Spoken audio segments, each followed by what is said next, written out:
How you doing, eh? Welcome back to Babylon Talmud. Today we're studying Daf Chav Daled, Daf 24 of Masechta Avodah Zarah. Friends, yo friends. Oh, Givalid. Today's Daf. What can I tell you about today's Daf? It's a good Daf. There's some cool stuff on today's Daf. I think it's going to be a combination of some awesome, cool stuff and some gemara kind of stuff that we're going to have to work through. But it's going to be Givaldig. Today's daf starts off with a very famous story that we've seen already in Masechta Kiddushin, the story of Dama ben Nesina. The story of Dama ben Nesina and Kibud Avaim, which also involves the paraduma and the avonim for the ephod. And then we continue kind of exploring Rabbi Eliezer's opinion, which was that we're the Chashinon L'Revia by Avodah Kuchavim. We're going to kind of wrap that up. We're also going to wrap up the discussion that we began 2 days ago already with purchasing animals from Avodah Kuchavim for Korbanos. So we're going to kind of, wrap that up a bit, and that is going to be the gist of today's daf. So without further ado, here we go. We are on Daf Chav Gimel Amid Beis. About 5-10 lines from the bottom on Chav Gimel Amid Beis. The first word on the line is Gufe. Okay? Gufe. We said earlier, Tani Shila, my time with Rabbi Eliezer. Rabbi Eliezer had said that we do not purchase the Pori Adume. Rabbi Eliezer said that we do not purchase the Pori Adume from an Ovid Kechavim. Now the shayla, we're talking about a pagan, we're talking about Ovid Kechavim. So it depends. So this is a sheet that we've seen before, right? That as we're going to see again now. But Shila's opinion is that it's Xeris HaKosov, right? Vikhu Daber Bnei Yisrael Vikhu Elecha Para Aduma. That after you have to buy it from the Bnei Yisrael, the Para Aduma. So if that's the case, it's Bnei Yisrael and not any of the Kechavim, if they're not Jewish, so then you can't purchase it from them. However, if we're talking about Chashinon L'Revia, that's something dafka for the pagans, right? Ger Toshav is Mekayim Shev Mitzvahs Bnei Noach, including Arayas. Okay, so anyways, so Gufe Tani Shila taught my time to Rabbi Eliezer. How come Rabbi Eliezer says that we do not purchase? How come Rabbi Eliezer prohibits the purchase of a Porei Adume from an Oved Kechavim? The Pasuk says, "Daber b'nei Yisrael v'yikhu." Speak to the Yidden v'yikhu, and we can read v'yikhu as vayakichu, to sell. That b'nei Yisrael sells the Parei Aduma, not Ovdei Kechavim. B'nei Yisrael yakichu v'ein ha'ovdei Kechavim yakichu. The Parei Aduma must be sold to the Beis Hamikdash by Yidden, not by Ovdei Kechavim. And again, if this is learned from a pasuk that Dafka says Bnei Yisrael, it excludes even Ger Toshavs. Elamiyata, but now frek the gemara. If you're going to say that when you have Daber el Bnei Yisrael v'yikru, like we have by the Parei Aduma, that whenever it says Daber el Bnei Yisrael v'yikru, it means it's to the exclusion of Ovdei Kechavim.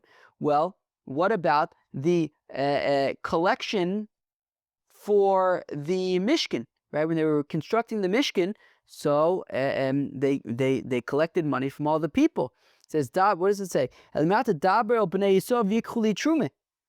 Parshas Truma, it talks about the collection of the donations for the construction of the Mishkan.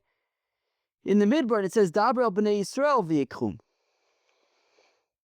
Speak to the Yidden v'yikru. So achinami the b'nei Yisrael yakichu ve'novdei kechavim yakichu. So does that mean that all things related to the Mishkan and subsequently the Beis Hamikdash must be sold to the Beis Hamikdash by Yidden, not by Ovdei Kechavim? And if we're going to say that's exactly correct, that anything purchased for the Beis Hamikdash or for the Mishkan must be purchased from a Yid, but that can't be. But Yudam Shmuel said, Charles Rabbi Eliezer, that they asked Rabbi Eliezer, Ad Heichen Kibud Avaim. Tell me about Kibud Avaim. To what degree, to what extent is Kibud Avaim? And Rabbi Eliezer responded, well, Tzuru, go out and see. Ma osa oived kerchavim echolav ba'ashkelon. Go and see what a certain oived kerchavim, how he respected his father. This oived kerchavim who lived in Ashkelon, and how he respected his father. V'dame ben Nesina shmoi, and his name is Dame ben Nesina. Pam achas bikshu mimenu avonim le'ephod b'shishim riboy socher. Ho ho. One time, they came to Dama ben Nesina and they said, Dama, we're looking for precious gemstones. We need it for the apron of the high priest. It's going to be 60 10,000s of reward. 60 10,000s is 600,000 coins, I guess. We're gonna pay you 600,000 coins. And before inflation and all that kind of that, 600,000 coins, that's a lot of coins. Rav Kahana Masni Bishmoinim Ribo. Rav Kahana says Utaka 800,000 coins they were offering him. But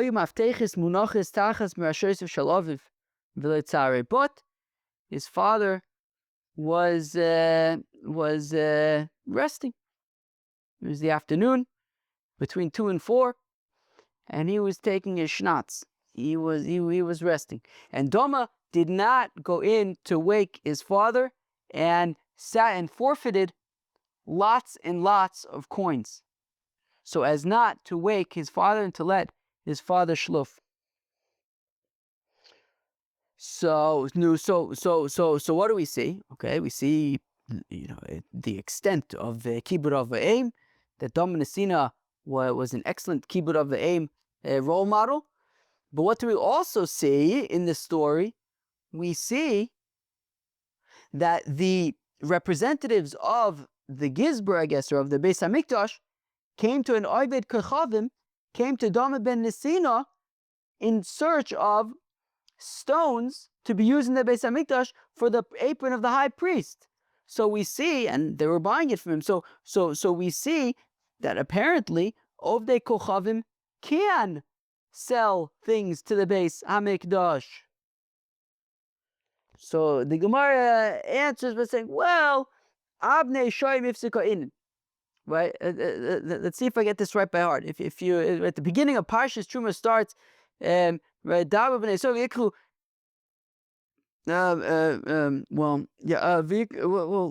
Maybe I can get a head start. V'yikru Truma. Oh, meis kodesh asher yidvenu libo tikru as Trumasi v'zos Truma asher tikru meitom. I think maybe Zav. Here we go. Zav v'chesed unechoshes uscheles v'argom v'solash shoni v'sheish maybe v'izim v'oris elim adam v'oris techashim v'atzishitim, etc., etc., etc. I think it then says Shem l'var v'som Shem l'var, and then it says Avnei shoyim v'avnei milun.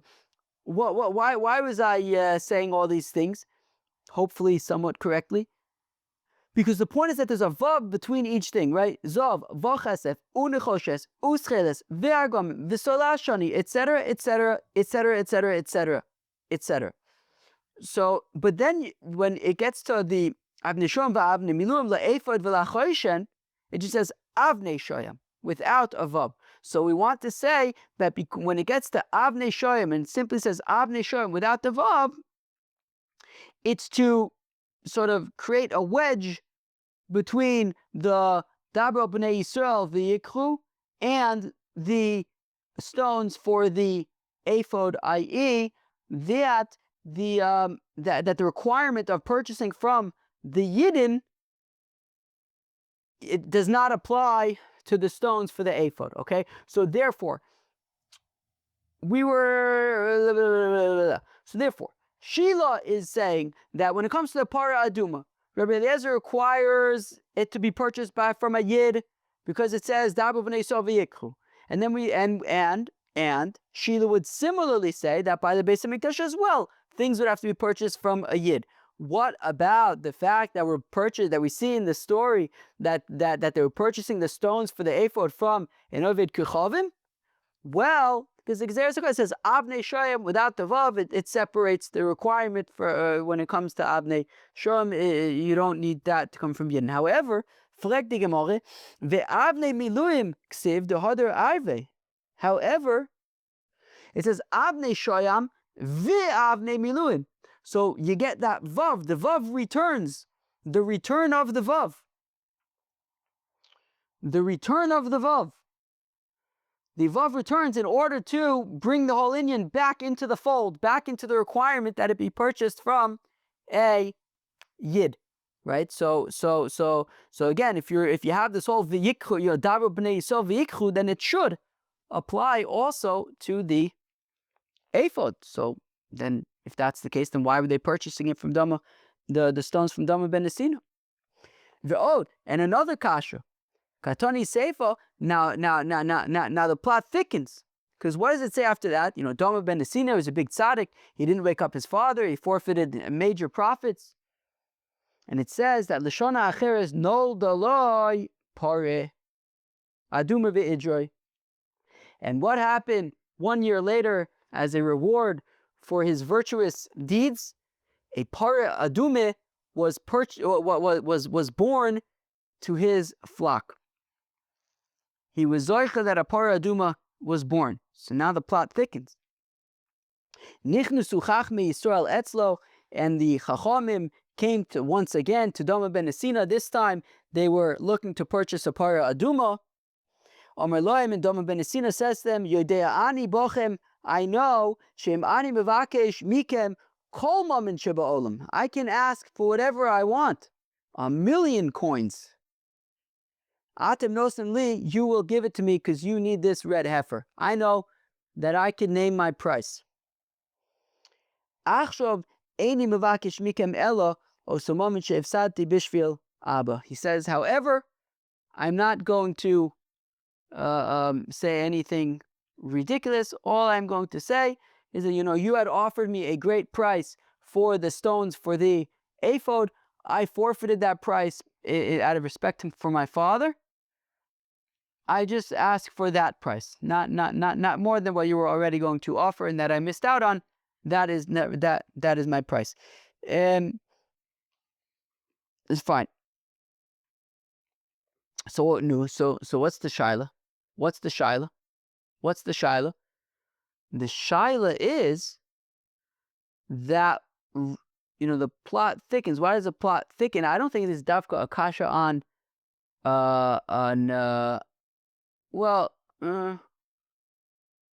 anyway, so let's just say it's a kasha on Sheila. But basically, the kasha bigadol is that we see that we're purchasing a Pare Aduma from an Oved Kerchavim. Now, Rabbi Eliezer had said that you can't do that. Whether it's because of Choshesh in the Revia, or whether it's like Sheila wants to say because it says Dabar b'nei Yisrael v'yekchu. But here we see, and this was Rabbi Eliezer, right? Right? I mean, they say, right? They asked Rabbi Eliezer at Heichan Kibur Avim, and he said this whole story. So where am I? So we're gonna say, okay, fine. So what's the dealio? How could it, right? If Rabbi Eliezer's opinion is that the Pare Aduma must be purchased from a yid, how could it be that the Chacham were going to buy the Pare Aduma from Dama ben Nesina? And for the Gemara, Hosum Ayidei Tagore Yisrael Zovum. Answers the Gemara, they were not buying the Pare Aduma directly from Dama ben Nesina. They were buying it from a broker who had purchased it from Dama ben Nesina. So they were, in fact, purchasing it from a yid. Okay, fine. But now, frek the Gemara, but even so, Rabbi Eliezer lo chayish l'reveal, as Rashi says, Rabbi Eliezer lo chayish l'reveal, the Shila parchin, it's a kasha on Shila, the Tani Tami Rabbi Eliezer mishum kicha. Right, Shila, of course, had said that the reason why Rabbi Eliezer prohibits buying a Pare Aduma directly from an Oved Kerchavim is because the pasuk says Dabar b'nei Yisrael v'yekchu. Right, so it's not that we're choshesh in the Revia, it's Gzeres HaKosuk. But is that really the case? Rabbi Eliezer lo chayish l'reveal, according to Shila, who says that the prohibition against purchasing a Pare Aduma from an Oved Kerchavim is Gzeres HaKosuk. What, there's no concern about chashin in the Revia? V'atani, we learn about so Amrullah Rabbi Eliezer they said to Rabbi Eliezer, Ma'asav lakhu min ha'oved kochavim v'dama shmo. They said to Rabbi Eliezer that there was a ma'aseh that the Chachamim purchased a para aduma, as we just saw, from an Oved Kochavim, v'dama shmo. His name is Dama ben Nesina. Ve'amri la Remetz shmo. Some say his name is Remetz. Amr lo'en Rabbi Eliezer. And what does Rabbi Eliezer respond to them? Misham Raya, you're bringing a proof from Dama ben Nesina, from the story with Dama ben Nesina. Yisrael hayu mishamin oisa misha shenolda. The Yidden were guarding, were keeping an eye on the paraduma from the time that it was born. Now, if you're Reb Shila, and the whole thing is about a Gezeres HaKosuv, and therefore, right, the pasuk says you have to purchase the paraduma from a Yid. You can't purchase it from an Oved Kochavim. Okay, so we say, well, it wasn't purchased directly from Dama, it was purchased by a broker. Okay, but then how do you understand Rabbi Eliezer's response to the Chacham that, well, the Yidden were watching it the whole time? Watching implies to make sure that nothing happened to it, to make sure that there was no reveal. So how does that shtim with Shila, who says it's about the, it's just a simple Gezeres HaKosuv that you just need to make sure to buy it from a Yid? But then what do you have to guard it about? For the fact that Rabbi Eliezer is responding about, well, the Yidden are guarding we're guarding the paraduma from the time it was born. So then that implies that to make sure that there was no reveal, that chashin on the reveal. So Rabbi Eliezer tarte islay. So Rabbi Eliezer taka holds both. Islay kicho, chashnami the reveal. Right, there is the fact that you have to purchase the paraduma from a Yid. You cannot purchase it from an Avchom, and therefore there had to be that broker. But there is also the concern that chashin in the reveal, and therefore will guard the paraduma from the time that it is born to make sure that there is no reveal. That's a concern as well. So now the Gemara kind of explores a little bit deeper about the whole guarding of the para aduma from the time that it's born and what that accomplishes. Amar said, we had just said, Yisrael mishamin esim misha shenolda, that Yidden were keeping an eye on the Dama ben Nesina's para aduma from the time that it was born to make sure that there was no reveal. But is that enough? V'nechush duma Rabbi Eliezer kan have ma'abra. Yeah, but what if? Right, is it enough to guard the paraduma from the time that it's born? What if while its mother was pregnant, there was revia? Somebody, an Oved Kochavim married the mother while she was pregnant. So before the paraduma was born, and before apparently it was being watched. When she was pregnant, because after Arava says, Vlad hanigachas also he Vlad anaghu, that if you have a mother that is pregnant that gores, so not just the mother will be asura as a korban, but also the vlad, because it's considered that both the mother and the fetus that was in the mother, are caught up in this whole goring scenario. And also, vlad nirvas also hiu vlad nirvu, and also, if you have a pregnant mother that is nirvad, so the vlad is also considered nirvad and is also going to be aser as a korban. So therefore, it wouldn't actually be enough to guard the paraduma from the time that it is born to make sure that there is no revia, because even if there was revia while it was still in its mother's belly, that would also be an issue. So, rather, I'll say, Yisrael mishamin oisa mishashen noitzra. Okay, the Yidden were keeping an eye on the mother already from the time of conception. But what if they had rovead the mother before conception, before there was any future paraduma in the mother's belly? It's not as in the Mishnah, Kol ha'psulin legabe mizbeach vladosein mutarin, that says the Tanakama that any animals that are psulin for the mizbeach, their babies are permitted, but vitani Allah, but it's taught on it. Rabbi Eliezer oser. Rabbi Eliezer Taka says oser that the baby is going to be osir. So therefore, what if the mother was nirvad, and therefore the mother is asura because it was nirvad?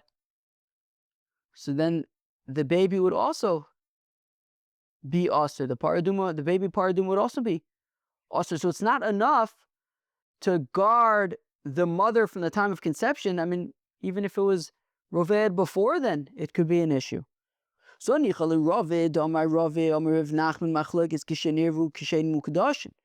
so this could be explained according to Rava, who says in Rav Nachman that this machlokes about is the baby paraduma or the baby animal pasul or not. This machlokes is only after it was hekdished. So basically, if you say to an animal, you're going to be a korban, and then it gets nirvad, that's going to be a problem. But when it's chulin, if it was nirvad when it was chulin, the baby is fine. Well, in the case of the paraduma, the mother was never made kadosh, and therefore memele, when it was nirvad, it was chulin, and therefore the baby is fine. Just watch it from the time of conception. Watch the mother from the time of conception. Right? If the nirva happened if the revia happened when it was still chulin, then everybody agrees that the baby is fine. Okay, and the mother was chulin because the mother was never made kadosh. But according to Huna bar Chinina of Nachman, machlokes kishenirvu kshen chulin, that the machlokes is actually when the animal was not yet consecrated.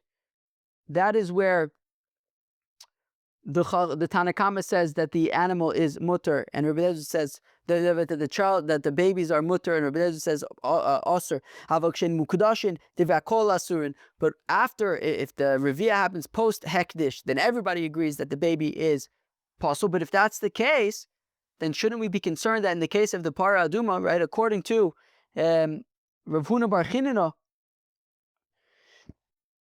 that if the revia happened when the animal was chulin, the baby is osir, well then don't we have to be concerned that the paraduma's mother was revered at some point, and therefore the paraduma is a problem? So it wouldn't be enough to keep an eye on the mother from the time of conception. You'd have to keep an eye on the mother from before then. So what are we going to say? So Ema Yisrael Mishamin Oisa Leima Misha Shenotza. Actually, the Yidden were already watching even the mother from the time that the mother was conceived. Would you look at that? So already from the time that the mother was conceived, they were watching the mother to make sure that there was no revia. Okay, but so fine. So we're saying that we make sure that the para aduma was never revered, and its mother was never revered. What about its grandmother? No, we're not going to go that far back. Okay. Fine. We said earlier, okay. We said that the Yidden were guarding the para aduma already from the time that it was conceived. But how do we know that's going to be a para aduma? I mean, lots of cows are born. How do we know we're watching this mother because its kid is going to be a para aduma? How did they know that the kid was going to end up being a para aduma? We're talking about from the time of conception when it's still in the mother's belly. So how did they know? So Omer of Kahana, because what you do is, here's the trick. You want to have a para aduma? While the mother is being mounted by a bull, you put a cup with some kind of red liquid in it, and then the baby comes out para aduma-y. If that's the case, well then why is it so expensive? It sounds like anybody could do it. Just sit there with a cup while the mother's getting mounted. So Cyrus psulas, but well, because you might get close but no cigar. Keilu. Okay, so you sit there with the red cup, the cup of the red liquid, and the baby's going to be red, but is it perfect? I mean, it has to, even if there are two non-red hairs, no good. It has to be perfect. So that's where it gets tricky, getting the perfect red heifer. You might get a red heifer, but not a perfectly red heifer. Umayshna did who? Okay, and why did you have to buy it from Dama ben Nesina? Again, if anybody can do it, and just, you just got to have enough of these babies, and eventually you'll get one that's purely red. So why do you have to buy it from Dama ben Nesina? No Yidden can sit there with a red cup while their cow's being mounted by a bull. So enough Yidden do it. You'll get a red heifer. The thing is, no, there's more to it, Kilu. It's a breeding thing. In Dama ben Nesina's family, they had the right breed. Yes, yes, you would sit there with a cup of red liquid, but like it only worked with a certain breed that Dama ben Nesina's family had. So that's why we had to buy it from them. Azoi.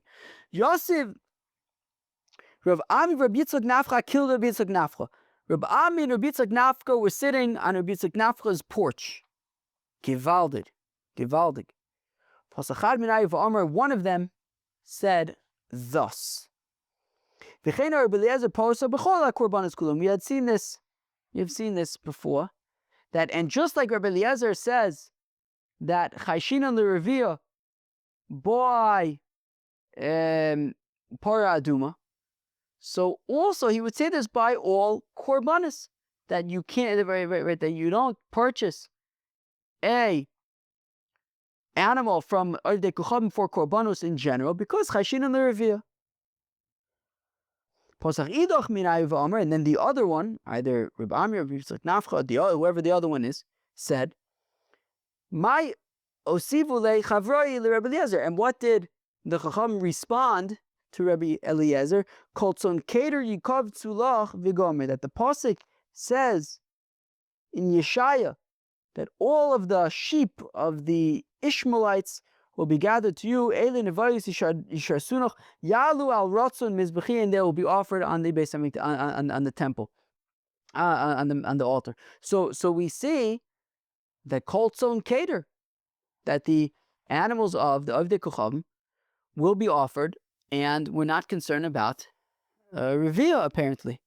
Amrloyan, Rabbi Eliezer responded to them, Kulam gerim grurim la'asad lavo. Look, that's talking about la'asad lavo in the future, and all of them are going to be gerim grurim in the future. In the future, they're going to want to be yidden, and therefore they're going to what's it called when you give up on something? They're going to not resent. They're going to what's it called when you like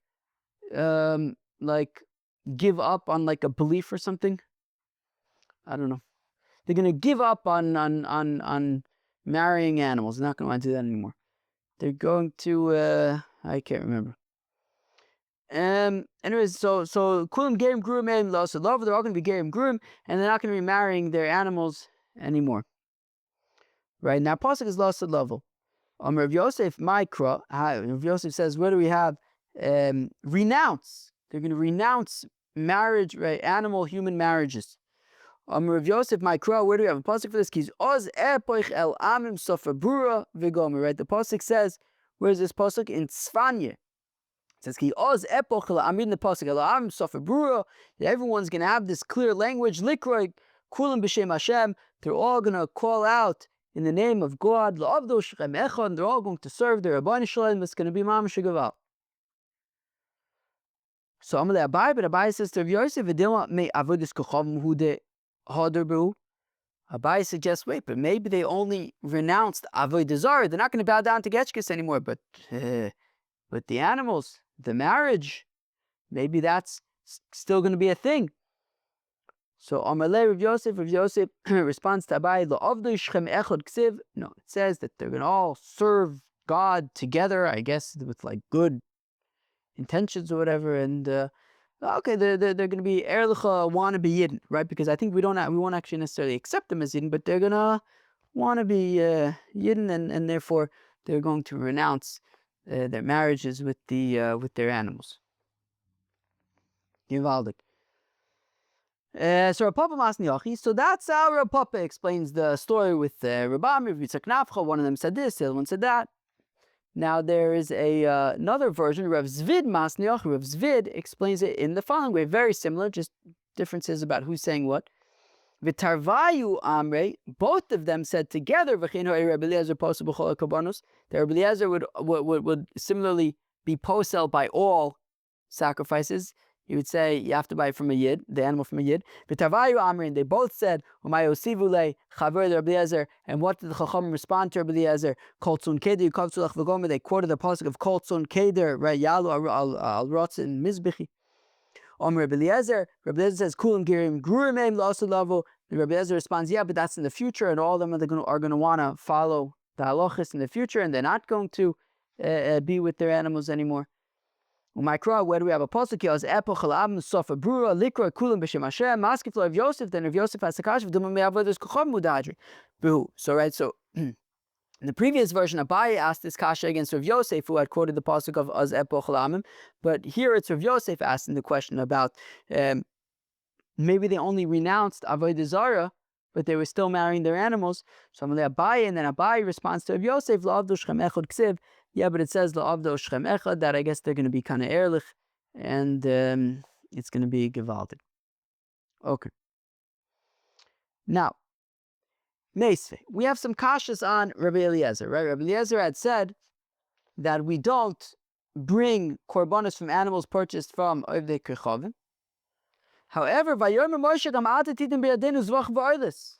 about the fact that when Moshe is negotiating with Paro to free the Yidden, and he says to Paro, not only that, you're going to give us zvachim v'oilis. You're going to give us the animals that we're going to offer to the Rabbanim Shalom. So how could it be that they're offering korbanos that were received from Paro, from the Egyptians? So Matan Torah shiny. So you can answer, well, that was before Matan Torah, and the rules were a little different before Matan Torah. Okay. What about the fact that it says by Yisro that he brought animals and he was not a Yid? So Yisro Nami, Kodem Matan Torah Hava, he was also prior to Matan Torah. Yisro Kodem Matan Torah Hava. Well, it's Taka Machlekes actually. So if you hold that Yisro Taka was before Matan Torah, so Givaldi. But according to the opinion, it says that Yisro was Davke after Matan Torah. So the Ma'ikah Lemema.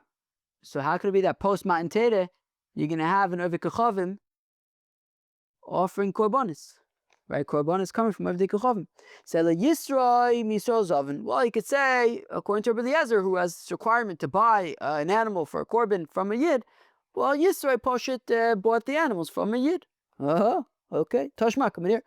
Vayomer Shaul, that when Shmuel says to Shaul, when he comes back from fighting the Amalekites, and Shmuel says to Shaul, I think what Shmuel said to Shaul, what is the deal with, did Shmuel say to Shaul? Did Shmuel say to God? Wait, 1 second.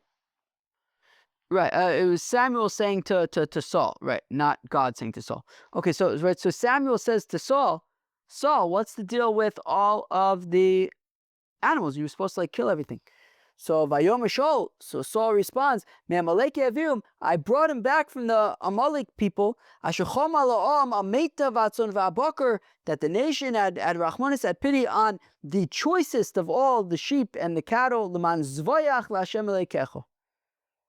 in order to offer to the Rabbanim Shalom.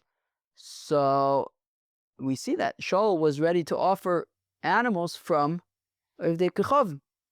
So my metav dmei metav. No, he wasn't going to offer the animals. He was going to sell the animals and then offer korbanos using that money, or using the animals purchased from the money, from the proceeds. Maishna metav. Well, if that's the case, then why did he have to bring back the best ones if he's not actually offering them? He's just going to sell them. So that people will want to buy them, so that he can get money for them quickly at a good price, and he will be able to then purchase animals from Yidden to offer. Tashma, come here. Vayomer Aravno el Duvid. Aravna says to King David, Yikach v'yal Adoni Amelech hatoy be'enov. Let the king take what he wants Re'eya bakar le'oila, you can use the cattle for ola offerings. The moirigim v'chlei bakar le'etzim, and the moirigim, which we're going to explain in a minute, and the vessels for the cattle you can use for wood. So we see that they were offering, Arabna was offering his animals, even though he was in Ovid Kochavim. So Rav Nachman, or at least not Jewish, Rav Nachman Arabna ger tosha vayel. Well, Arabna was a ger tosha, and ger tosha is follow the Shev Mitzvahs B'nai Noach, including don't marry your animals.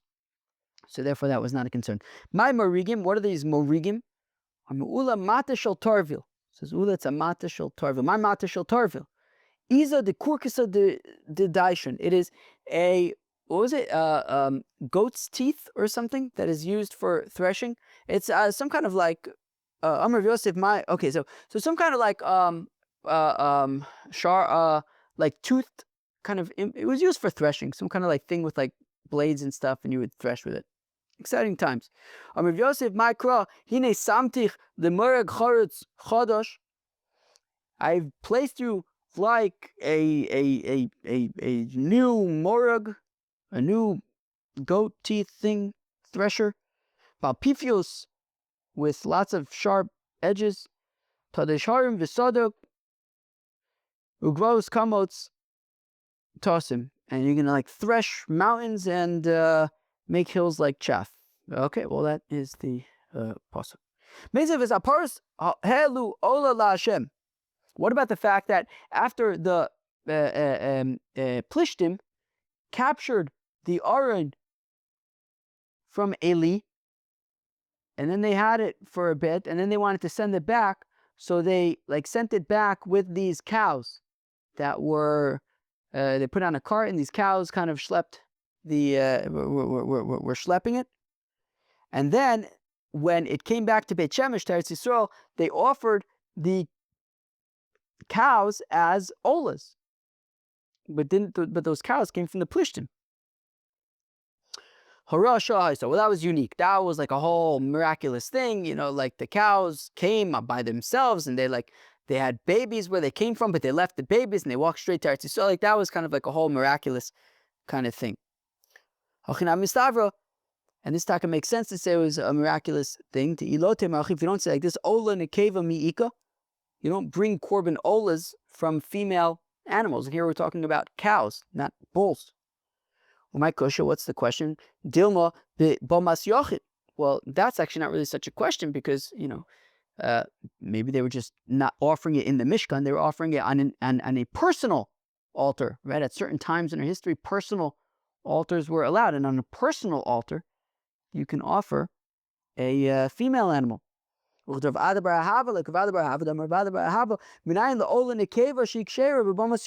know that you could offer a female korban ola on a personal altar? Says Shmuel that Samuel took a milking sheep in I guess, vaya ola, and offered it as a ola. Vaya'aleu zachar mashma. Boy, isn't vaya'aleu male? Rav Nachman bar Yitzchak vaya'aleu ksiv. Yeah, but it's written vaya'aleh, and therefore it's female, and it says a tlei cholav, which is a milking and therefore so we see that on individual private bamas you can offer female animals. All right, let's go weiter. Rabbi Yechanan Amar Gvul Yeshlav Chuzim Bas Gimel Shonim Ne'ekaros Bas Gimel Shonim Ne'keres. This now is going back to and kind of closing up the brisa that we had 2 days ago already.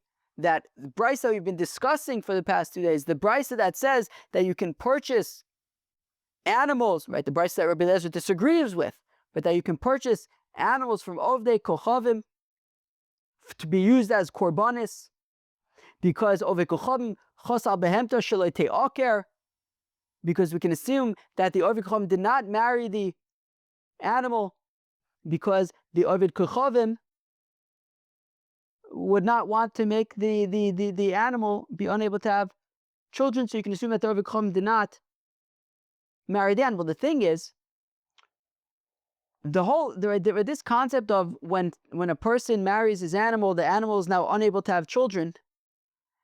That's only if the marriage happens when the animal is less than 3 years old. Once the animal is 3 already, then it won't have this negative effect. So if that's the case, Rabbi Yochanan qualifies that when we say that you could purchase an animal from an Oved Kochavim to be used as a korban because we're not concerned about marriage, that's only so long as the animal is less than 3, when marrying the animal would have a negative impact. But if the animal is already 3 years old, the marriage won't negatively impact its ability to have babies, and therefore you would be unable, if the animal is more than 3 years old, says Rabbi Yochanan, you would be unable to purchase it from Oved Kochavim, because then you actually do have to be concerned that Oved Kochavim married the animal, because it wouldn't negatively affect its ability to have babies. So Rabbi Yochanan says, Rabbi Yochanan gvul yeshla, that actually with this concept of being permitted to purchase animals from Oved Kochavim for korbanos, that is only if the animal is up to 3 years old. That if the animal is less than 3 years old, it will become barren, or it will be unable to have children if it got married to a person. But once it's 3 years old, it won't have a negative impact. So then, once it's 3 years old, it will not have a negative impact. And therefore, we do have to be concerned that maybe if it's 3 years old already, the Oved Kochavim married it. But then we asked all of these questions, right? We just, right before this, we asked a whole bunch of questions about, but we see that you are able to buy animals from the Kochavim, right? From Paro, from Yisro. Right? So, so he says, well, yeah, those were talking about scenarios where they were less than 3 years old, and therefore there was no, right? We say, Oved Kochavim chas al-be'emta shelo te'aker. Toshma v'saparis elu olu l'Hashem. But now, what about the fact, right? One of the questions that we had asked was from the Plishtim. It said there that the paros, that the cows were offered as korbanos, that they offered the cows as korbanos. But shouldn't we be concerned that maybe the Plishtim married the cows before sending them over? Well, we'll say, yeah, but they were less than 3 years old, so therefore there wasn't actually a concern about marriage. But the thing is, Maskefler of Huna Breder of Huna Breder of Nasan asked, they could not have been less than 3 years old, though. Because Imken Anu as Bneim Kolu Baboyis. Chuzmu Baz Gimel Shonim. Mikayaldo, the thing is, wait, I have to switch the video. I thought I was going to be able to fit it in, but it was running out of time. Okay, so the thing is, part of the chiddush of the whole cow thing, right? We said it was Horah Shah, that it was a big chiddush. Well, part of the chiddush was that these cows already had babies, and the Plishtim took the babies and they locked them up inside because they figured, look, we're going to lock up the babies inside. We're going to tell the cows to just walk in the direction of Eretz Yisrael. And, they figured if the cows are going to, not want to stay with their babies and instead just walk straight towards Eretz Yisrael, they figured, okay, it's a sign that we need to return the Aron, that it's meant to be given back. So the point is that these cows already had babies. So we were saying, how could it be that they offered the cows? Because if the cows are more than 3 years old, so we have to be concerned about maybe the Plishtim married the cows. So we want to say, well, they were less than 3 years old. They couldn't be less than 3 years old because they already had babies. And it says, right, and if it was less than 3 years old, they can't have babies. But that's not. After all, we learned in the Mishnah. Where's this Mishnah? In Bechoris. That makes sense. If you buy an animal and you don't know, did the animal already have a baby? What's the difference? Well, if the animal now gives birth to a boy, is it a bechor? Does it have to go to the kohen or not? Who say, well, if the animal, if you have a cow or a donkey that is less than 3 years old, it hasn't yet had a baby. Where are we? So if it's 3 years old, well then maybe it did already have a baby. So what do we see? right? And it's a suffix, maybe it's a bechor, maybe it's not. We see that a cow and a donkey are unable to have babies before 3 years. So from the fact that these cows had babies, they must have been at least 3 years old, and still we're saying that they were allowed to be offered as korbanis. Answers the gemara elo machvarta kedushanin meikara. Rather, it makes sense like we explained earlier, which is that, well, the whole thing with these cows was such a miracle, it was a horah shah, and therefore we can't bring a proof from there. That was daf chav dal of Masechta Avodah Zarah. We learned, first of all, we explored the opinion of Reb Shila, who had said that Rabbi Eliezer's opinion when it comes to the parah aduma is based on the pasuk of Dama b'nei Yisrael Yikchu. We then tried to make the connection and say, well, that should be the case then for the Mishkan and the Beis Hamikdash. And then we asked the question on that based on the famous story of Dama ben Nesina, who was well known for his impeccable kibbut of va'im. The story of when they came to get the stones for the ephod from Dama ben Nesina, and he didn't wake up his father because to get the key, and he forfeited a windfall. And then he ended up getting a parah aduma, and it was kind of tied into the question of, can you purchase a parah aduma? Can you purchase stones for the ephod from an oved kochavim? And then we got caught up in some of the technicalities about how exactly Rabbi Eliezer could say that, but that they purchased the parah aduma because what about Choshesh and the Revia, and they were guarding the parah aduma, they were guarding its mother even, and then we started closing in on. Then we kind of wrapped up that discussion, and then at the end we also wrapped up really the brisa that we had started 2 days ago already about purchasing animals from non-Jews to be used as korbanos. Rabbi Yochanan qualifies that by saying that specifically as long as the animal is less than 3 years old, but after 3 years old we actually do have to be choshesh in their revia, according to everybody. And that was Daf Chav Daled of Masechta Avodah Zarah. Hope you enjoyed. Peace out.